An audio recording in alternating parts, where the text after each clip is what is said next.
He can just keep going on and on about how hard and weird his day was. Meanwhile, his waitress bitched me out, and I haven't gotten to fucking tell him that she bitched me out one more time. I'm gonna fucking ram her into a wall. She better not fucking do it. Hi. Hello, everyone. Welcome. I was looking at the time, and I apologize. I had a whole bunch of things that was left undone. I'm hoping that you can see my screen. I think I just saw you up on there. So yes, awesome. All right. So tonight I thought I would start with a few minutes of a little bit of each of the tests for the exam. So I have actually the mental health counselor exam up, and we will have another workshop coming up on this one for live, and it will be 5-hour live workshop. So if you want to come on down, we'd love to have you, or you can come online and just go to the website resolutiontoday.com to participate. So without further ado, the MHC exam has a lot of tests on it. It will ask you frequently, what kind of instrument would you use in order to help someone with depression, or in order to help this particular case? And the person in the case has hallucinations, and they're also putting tinfoil on their mailbox so that the aliens can't look at their mail. So, for instance, what test would you use to evaluate this person and what diagnosis they might have? And then also, how would you evaluate their progress? One big thing to keep in mind is that we usually on this exam do not want to evaluate progress using a standardized instrument. The only standardized instrument you would want to use to check on progress typically is the Beck's Depression Inventory. That's one of the few instruments you would use to check on progress. Otherwise, you would not. You would use things like self-report, or if you have a release from the client, you would use the referral sources report on how they are doing and look to them as a guide for how the person is progressing. But I normally say self-report is the best for checks on progress unless the person has limited insight. So before I get into the test, who is it that we think has limited insight in terms of the test? This isn't real life. This is just for the test purposes. If you have a case scenario where the person in the case has possibly bipolar or some kind of a psychotic disorder or major depression or an impulse control disorder or personality disorder, then you may be looking at someone who has limited insight, meaning they may not be the best reporter for what it is that is happening for that client, including whether they're making progress or not. So diagnoses often lacking insight are those. And so self-report would not be the best way to tell if they're doing better or not.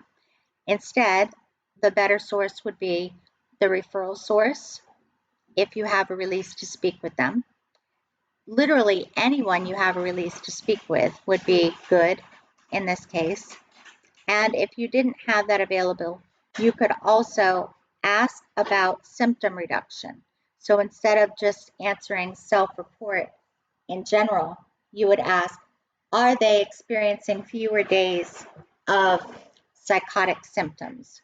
Are they experiencing a greater sense of safety about their mail in the mailbox, for instance? Are they experiencing better sleep? Do they have a greater range of emotional expression? So those would be other signs of progress that you could use. It's more about the functioning that you might see improving rather than just, yes, I feel better as a self-report. So that would still trump self-report. However, if you have someone who has good awareness, good insight, they're doing fairly well, but they've hit some difficult times in life and are now having some functional limitations. In that case, you can go ahead and listen to whatever their insight is about how they're doing, and figure that they know themselves best. So definitely for reports of progress, you would not go with observation. You would not go with a standardized instrument unless it's a Beck's depression inventory. So just so you're aware, the psychotic disorders that may come up with limited insight would be schizophrenia, schizoaffective disorder, schizophreniform disorder, or delusional disorder, where schizophrenia is hallucinations, delusions, thought problems, and verbalization difficulties, speech, communication difficulties for more than 6 months. So remember our acronym for that. Our acronym for schizophrenia, to remember that, is HDTV. HDTV. Hallucinations, delusions, thinking issues, and verbalization difficulties. Then we have schizoaffective, and the key phrase to look for, or the part of the word to look for there, is affect. So schizoaffective is actually a mood disorder primarily, although it's a psychotic disorder as well, but it's differentiated from schizophrenia, and that is primarily a mood disorder. So when you have someone schizoaffective, they are commonly having psychotic features all the time, not just in the middle of a mood disturbance, but in the middle of when mood is relatively stable as well. Then we have schizophreniform, and that is a small, short form of schizophrenia, usually lasts less than 6 months. Less than 6 months. Not to be confused with brief psychotic disorder, which is even shorter in duration. And then delusional disorder is one where the person just has delusions, but other than that, they are oriented and functioning fairly well, but they have delusions of persecution or grandeur, and those usually last, I believe it's 6 months or longer. I could be wrong about that. Your exam's not real exact on that particular diagnosis. So there will be some diagnoses that the exam will be very particular about looking at duration and onset and severity, and some where they will not. Impulse control disorders are those like conduct disorder, oppositional defiance, intermittent explosive disorder, kleptomania, things of that nature. And I think you know the rest. Okay, so now let's go back to our tests.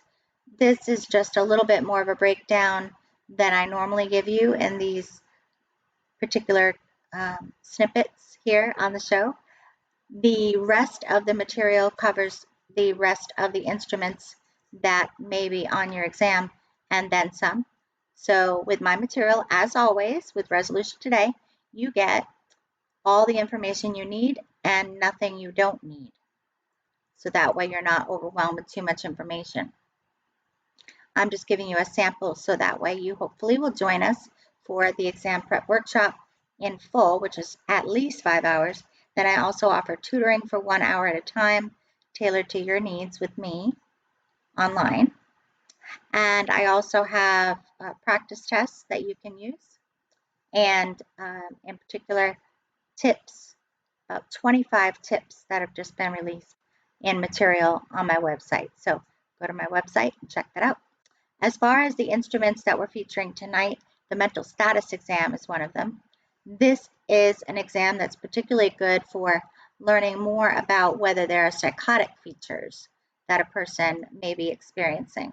And if they are experiencing psychotic features, then we know that they are probably not in their right grounded reality to be making decisions as far as medical needs, financial transactions. And so therefore, if they fail to be oriented on the mental status exam, then we say they do not have capacity to make their own decisions or they are not competent to make their own decisions, in which case we usually assign a guardian of some kind. Or family member steps in as a guardian. So that is mostly the mental status exam. The primary purpose is to check to see if a person's psychotic and or oriented to make their own decisions. Do they know who they are, where they are, when they are, and what their situation is? And also it asks about a bunch of other features as well. The mental status exam is one that you probably want to use with almost anyone on the exam. It's almost always a good choice. Next, we have neurological tests. Neurological tests are really good for things like traumatic brain injury, which is a form of neurocognitive disorder. The larger category of neurocognitive disorder is also called dementia. And in addition, neurological tests are good for individuals who have some kind of neurodevelopmental disability. So this neurological test is usually good for neurocognitive disorders as well as neurodevelopmental disorders. So one of those is the Behave AD, which I'm not exactly sure what it stands for. However, I do know that it is a good check on behavior pathology that is often associated with Alzheimer's disease. Oh, that's probably what the AD is. Behave AD, Alzheimer's disease. So behavior pathology, it's an assessment of that. And then Bender Visual Gestalt test is a test usually involving spatial puzzles and images, and that's used for individuals aged 4 to 85 years old to look at neurological functioning. And then there's the Kaufman Assessment Battery, which is for those 6 months of age to 12 years old for looking at possible neurodevelopmental disabilities or disorders. So that's a little bit about the neurological tests. Now, normally on the exam, you're going to be referring people for neurological tests. That's true for the social work exam as well. Usually, the person who does neurological tests is a neurologist. If it involves a neurodevelopmental disability and it says that you are a school counselor of some kind, then you probably will want to help the family find an individualized education plan that will work for them, or advocate for them, try to facilitate that the child's educational needs are met and try to get them back to school and on target for their academic needs. You could also refer to a school psychologist. That's another possibility. And then we have instruments that are good for addictions of all kinds, including alcohol and drugs and those that are specifically amphetamines related and so on.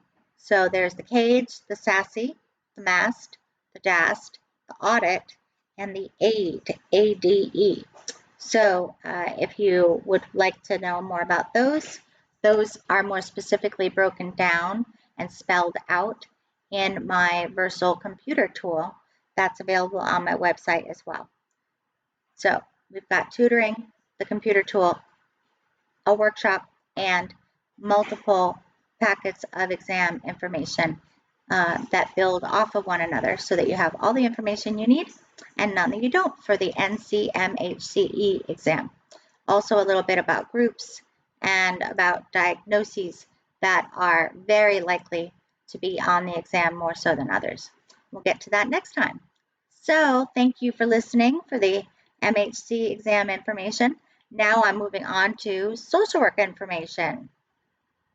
Talk about switching hats. So those of you taking the ASWB exam, this is your portion. And again, I do a 5-hour on this, 5-hour workshop.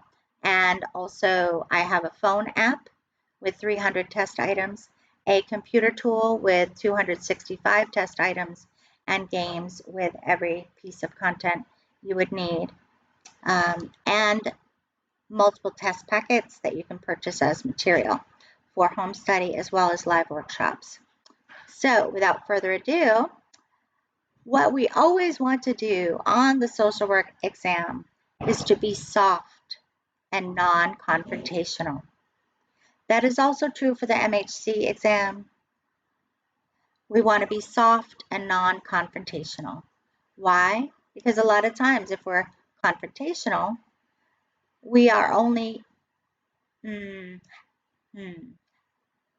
encouraging the client to potentially dig their heels in more and to not want the change that we are encouraging them to consider, or the change that they themselves have even identified. Most people do not like to be told what to do, even if they were the ones that said they wanted to achieve that goal. They don't like to be told what to do. Most of us. I really don't know anyone who does like to be told what to do. So confrontation is not usually a good approach. If you read any work from Milton Erickson, who is an amazing, probably one of the best, if not the best psychotherapist to ever live, psychiatrist and hypnotherapist, he took an indirect approach, using metaphor, using storytelling, using paradoxical interventions. And so he found ways to be non-confrontational and help people create change in a gentle way that could be absorbed and embraced. So take a lesson from that page and be gentle. Also, avoid being avoidant. Avoid being avoidant. You might not like what the client is coming back to. Let's say you have an agenda. The case scenario involves you setting an agenda for discussion topics to be addressed toward goal achievement, and the client is talking about something completely unrelated. You've tried to redirect the client, but they are not being redirected. So one of the answers might say, simply ignore that they are not on the same track as you and talk about something else. Find a new topic. No, there's two reasons why that's wrong. We never avoid anything. We might be soft and non-confrontational, but it does not mean we're avoidant. We are dealing with things, and we are dealing with feelings and validating and making sure that all of our clients know that they're in the right place to get the help they need and deserve. So being avoidant doesn't get them or us anywhere, and that would be unethical. So we might redirect, we might come at it a different way, but we don't avoid the topic. So what we would do instead is perhaps start where the client is at. And I'm sure you all remember that from your social work classes.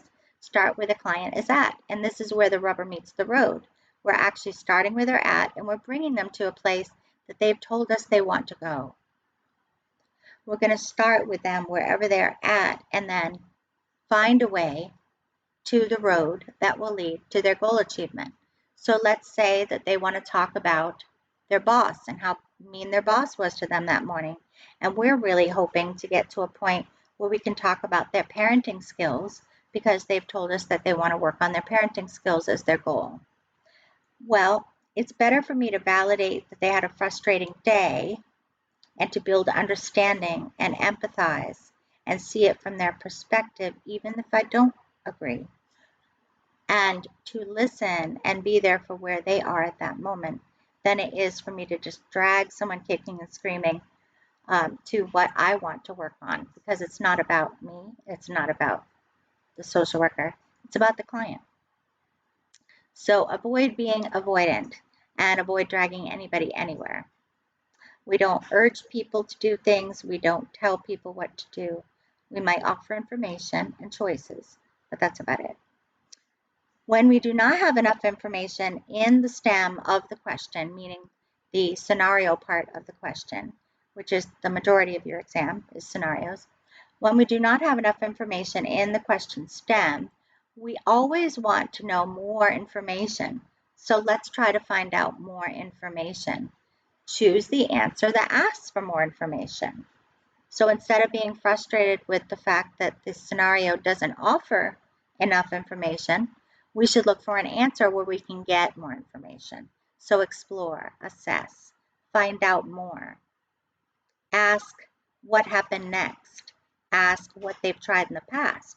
Ask what they might be feeling beneath that immediate reaction they've been having, for instance. And if there's one tip I can give you, and I do have a lot of them because This is all just tips and then some. So 57 tips just in this one little bit here. If I have one tip that I would love to give you more than anything else, it would be, even more so than looking at the question, look at all the answers. Compare the answers to one another. So look at all the answers and compare them to one another. That's more important than the question, because ultimately the question is out there hanging in left field. The answers are all grouped together. They're right next to each other for comparison. It's a perfect time to compare them to one another. Which one seems rude? Whichever one is rudest should be eliminated immediately. Which one seems avoidant? Whichever one's avoidant should be removed immediately. Then usually you're narrowed down to 2.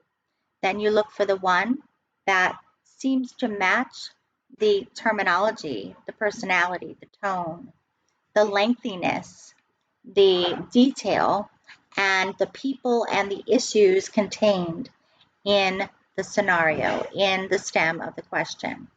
And that will be your best answer. So compare all the answers to one another and rank them. This is my top favorite. This is my second favorite. This is my third favorite. This is the one that's just got to go. And we rule it out. And then we narrow it down to 2. Then you pick your favorite. Now, if that doesn't help, then you look at, is there an emergency here?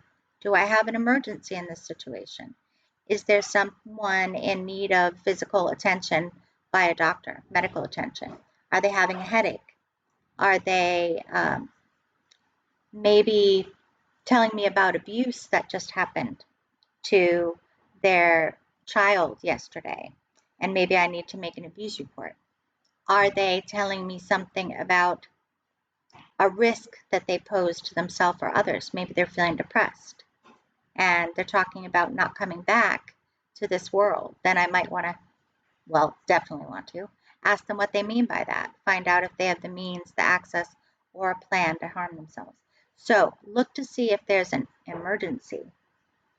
Then if you don't see an emergency, then go to very late, which is a mnemonic device that those of you who have been watching for a long time know. But for those of you who have not been watching, the mnemonic device is very late. VERELAT, which, if we look down here, stands for this. Validate, explore, refer, educate, lay the foundation for the client to feel empowered, energized, safe, advocate, and then conduct treatment. That's the last step in that order. So your top most favorite answer normally, in the absence of any emergency, is validate. The next favorite answer should be explore. Next would be refer, and so on in that order. Now, if you're missing one, then you go to the next. Look for synonyms, anything that matches validate, explore. I do have a lot of flashcards in the computer tool called the Versal Suite app, and that one has synonym upon synonyms that you can look for instead of the words validate, so that if the question doesn't offer you an obvious validate answer or explore, then you will know to look for other words instead, and what words to look for that signify what should be your top answer, your next top answer. Okay, so going back, and I know I'm being quick, but I wanted to address just a few of these before I run out of time tonight. So look at the answers in comparison to one another, then look to see if there's an emergency, and also look to see if there's a very late word in there, and then pick those. And there's way more tips, but that's the beginning. Next, if there are 2 or more people in the question stem, then select the answer that addresses both or all of the people, which we just discussed. If there is a question that identifies a person's race, then the answer should have something to do with cultural competency. Race, ethnicity, gender, religious orientation, disability, anything, class. If it's identifying a person's race, though, especially cultural competency answer. I know, stereotypical, but it's the test. So I'm just teaching you to the test for this purpose. Much of this information is good in real life. I wouldn't, well, I won't go on about what I think about that. But anyway, in real life, obviously, we need to be more sensitive than just black and white like that. But anywho, so if there's an answer that includes someone that's not in the question stem, so if there's an answer that includes someone that is not in the question stem, they're not in the scenario, then this should say eliminate, not illuminate. Sorry, I guess it was a little late when I wrote this. Then eliminate. Y'all probably getting a kick out of me now. Nutty thinking. All right, so eliminate that answer. All right, if you see in the question stem that it says, what would be your first intervention? Then that means to go ahead and do treatment. That means you're already on the T in the very late acronym, so you don't need to go through the other steps. If it says, what would be your first intervention? It is telling you, do treatment. Okay? All right. If an answer sounds like we're telling a client what to do, that is not the right answer. We never tell clients what to do. Words we should use are invite them to consider, suggest something, encourage something. We should stay away from answers that state things like always, never, always. Get the hint? Every, all, no one, ever. Of course, you know that. Right? And did I say no one ever? Repetition is good for remembering things. So when you are creating your study materials, or if you're using mine, I do repeat things quite often. The reason is because repetition gets through our minds and it is absorbed a lot better than something you just hear once. And also listening to things while also seeing material at the same time is very helpful for tackling both of your, well, at least two of your learning systems. We also have kinesthetic. That's the use of touch for learning. But of course, that's a little bit limited online. So we have visual and auditory, and to repeat it to yourself out loud, speak to yourself with things you want to remember, and also look at things online. Make them different colors. Get a highlighter marker. Paint. Use crayons. Add the words you want to avoid into a piece of art so you remember it. Those are the kind of mnemonic devices that usually work best. And the last tip of the night, because I do have to let you go so I can eat because it's been a crazy, crazy day. And I appreciate you all hanging in there with me and waiting for me. And I promise I will be more consistent next time from this point forward. I appreciate you. Number 10, never choose an answer that goes against the limits of confidentiality. Never, ever, ever. Unless there is imminent danger or a crisis situation. In that case, you can breach confidentiality. Okay? So if it's an emergency, you can breach confidentiality. If they're saying, what are the limits of confidentiality? The simple answer to that is going to give you, oh, it's already down here, I forgot. The mnemonic device for knowing what kind of limitations there are to confidentiality is, to find it here. Here we go. AIR-J. This is an acronym that can be used to remember the primary exceptions to confidentiality. In the case of abuse, you can breach confidentiality. Should, have to, actually. In the case of insurance, if the client's using their insurance, and on the test, probably they want you to assume that the insurance company is paying for the client's services, in which case you would need to divulge at least the essentials to the insurance company. Then risk to self and others, and in the case of release of information, and if a judge orders you to reveal confidential information. So that's the final tip for the night. AIR-J.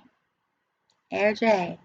All right, and I wish you all a wonderful night, and please check in because I do have some trainings coming up again. February 16th is going to be another one, so check that out.